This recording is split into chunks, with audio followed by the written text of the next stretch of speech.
महाराज जी, मनुष्य को प्रशंसा या निंदा में कैसा स्वभाव रखना चाहिए? सम मान निरादर आदर ही। मान में और अपमान में और प्रशंसा में और निंदा में समान भाव जो रखता है वही महान उन्नति को प्राप्त होता है। प्रशंसा में जो फूल जाता है और निंदा में जो दुखी हो जाता है वो साधारण मनुष्य है। जो प्रसन्नता निंदा में भी और सम्मान प्रशंसा में भी, एक प्रसन्नता भगवान की दिखता है। भगवान की इच्छा है प्रशंसा हो रही, भगवान की इच्छा है निंदा हो रही। जब निंदा हो तब ये देख लेना चाहिए कि जो निंदा हो रही है वो दोष हम में तो नहीं है, तो हमें पहले चेक करना है अपने को। अब अगर उत्तर आया अंदर से नहीं तो हमें प्रसन्न रहना चाहिए, वो उसका स्वभाव है। भगवत प्रेरित निंदा कर रहा है, अब हमारी कोई प्रशंसा कर रहा है तो हमें देखना चाहिए कि हम में कोई सद्गुण नहीं था। अगर कोई सद्गुण है वो भगवान का दिया हुआ है, तो ये प्रशंसा भगवान की हो रही है, मेरी नहीं। प्रशंसा स्वीकार करने से अभिमान पुष्ट होता है, इसलिए प्रशंसा स्वीकार न करे। और निंदा होने से अभिमान नष्ट होता है, इसलिए निंदा को माने कि भगवान से प्रेरित होकर हमारे अभिमान का नाश करने के लिए भगवान निंदा करा रहे हैं। शांत भाव से संतों ने तो कहा, निंदक नियरे राखिए आंगन कुटी छवाए, बिना साबुन बिना पानी निर्मल करे शोभाए। अगर कोई निंदा हमारा कर रहा है तो हमारे पापों को नष्ट कर रहा है, हमारे दुखों को नष्ट कर रहा है। इसलिए पहली बात तो समान भाव रखे, और दूसरी बात है प्रशंसा भगवान की, और निंदा अपने अभिमान को नष्ट करने के लिए स्वीकार करे तो बहुत अच्छा लाभ प्राप्त होता है, और भगवान की कृपा से वो अच्छा आध्यात्मिक आदमी बन जाता है। अमित जी, गुरुग्राम से। महाराज जी, क्या मुक्ति हेतु ये अधिक उपयुक्त है कि इंसान अपने पुराने कर्मों का पूर्ण रूप से फल इसी जन्म में ज्यादा से ज्यादा भोग ले? देखो, ज्यादा से ज्यादा और कम से कम भोग ही नहीं सकता, क्योंकि शरीर बनने के समय एक निर्णय लिख गया, उतना ही भोगना है, चाहे सुख हो चाहे दुख हो। अब जो हमारा संचित गोदाम जमा है कर्मों का, जिसे संचित कर्म कहते हैं, वो तपस्या के द्वारा ज्ञान के द्वारा भस्म किया जाता है। वो साधारण तपस्या से भस्म नहीं होता। जब निरंतर भगवान का भजन करे, ब्रह्मचर्य से रहे, पवित्र आचरण, तो वो गोदाम भस्म होगा। और जो नए कर्म हम कर रहे हैं वो भगवान को अर्पित करें, पवित्र कर्म, तो ये हमको बांधेंगे नहीं। और जो प्रारब्ध शरीर रचना हो गई उसे भोग लेते हैं, वो मुक्त हो गया। संचित को भस्म करके, क्रियमाण को निष्फल करके, प्रारब्ध को जो भोग लेता है वो मुक्त पुरुष हो जाता है। समझ रहे हो आप जी? दीप चंचल जी, राधे राधे। महाराज जी, एक भक्त कैसे समझे कि कहाँ भगवान की इच्छा और कहाँ उसका कर्तव्य, दोनों में संतुलन कैसे बनाए? तस्मात् शास्त्रम प्रमाणम ते कार्याकार्यो व्यवस्थितो। यदि शास्त्र सम्मत इच्छा है तो भगवत प्रेरित है, यदि शास्त्र विरुद्ध है तो काम प्रेरित है। अर्जुन जी ने भगवान से पूछा कि ना चाहते हुए भी ऐसा लगता है कोई हमारे ऊपर बैठकर हमसे पाप कर्म करा देता है, तो भगवान ने कहा, कामेश क्रोधेश रजोगुण समुद्भवा।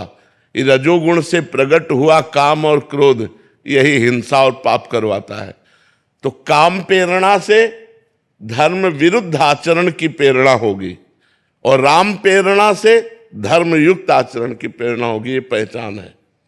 अगर धर्म के विरुद्ध कोई बात है तो काम अंदर बैठा हुआ, काम रूपी शत्रु, वो हमसे पाप कराना चाहता है, और धर्म युक्त है तो भगवान से प्रेरित है। ये बात देखना चाहिए। अब जैसे दूसरी माई बहन की तरफ गंदी दृष्टि, गंदी क्रिया, गंदी भावना, ये सब काम के अंतर्गत है।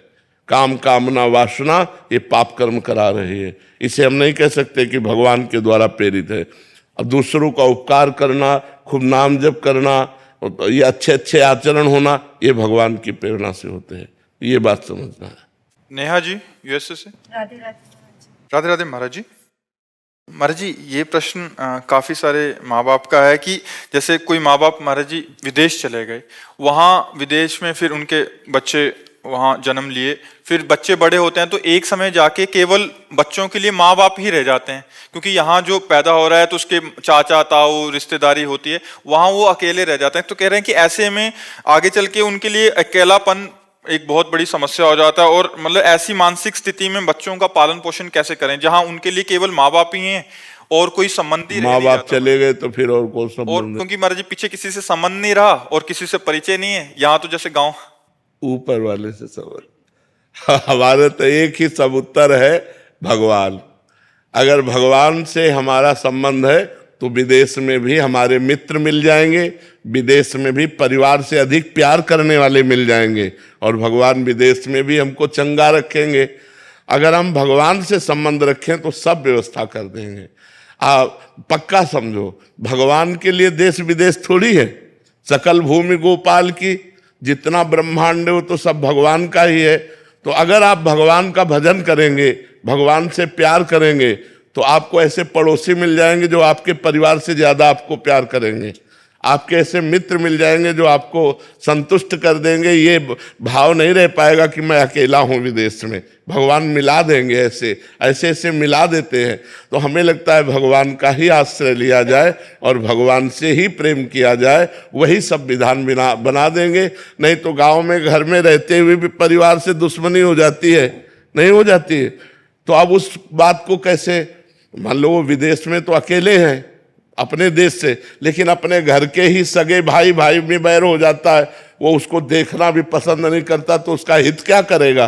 तो जहां भगवान नहीं, भगवान की भक्ति नहीं, भगवान का प्रेम नहीं, वहां शांति कहीं नहीं है। इसलिए भगवान से जुड़ो, भगवान से प्रेम करो, तो विदेश में भी ऐसे मिला देंगे जो परिवार से अधिक प्यार करने वाले होंगे। मोनिका जी, महाराज जी दुबई में रहते हैं तो कह रहे हैं कि जैसे आपसे महाराज जी भारत देश का मैं सुना महाराज जी, तो फिर ऐसा लगता है कि ऐसे पावन भूमि को छोड़ के हम विदेश में रह रहे हैं, और फिर लगता है कि वहां से छोड़ के यहाँ आ जाएं, तो फिर एक दूसरा डर ये होता है कि यहाँ आके कहीं परिवार और माया में आसक्त हो गए तो जो थोड़ा बहुत भजन वहां हो रहा था वो भी ना हो। तो महाराज जी ऐसे में क्या करना चाहिए?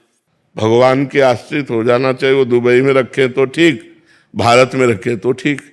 आप चिंता मत करो इस बात की, जहां हो वहां कमाओ और भगवान का भजन करो, और भगवान के ऊपर छोड़ दो कि जहां रखोगे वहीं रहूंगी, जैसे आप रखोगे वैसे मैं रहूंगी। कोई समस्या ही नहीं है।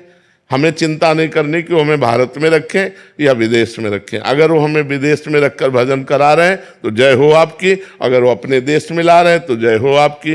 वो आजकल मोबाइल का जमाना है, घर बैठे सत्संग सुन सकते हो। जो वृंदावन में यहाँ हो रहा है वो पूरे विश्व में कहीं किसी कोने में बैठकर आप सुन सकते हो। तो सत्संग सुनो, नाम जप करो, जहाँ हो आनंद से रहो, और ये बात भगवान के ऊपर छोड़ दो कि जिसमें हमारा मंगल हो वहाँ आप रखना, वैसे ही हमें रखना।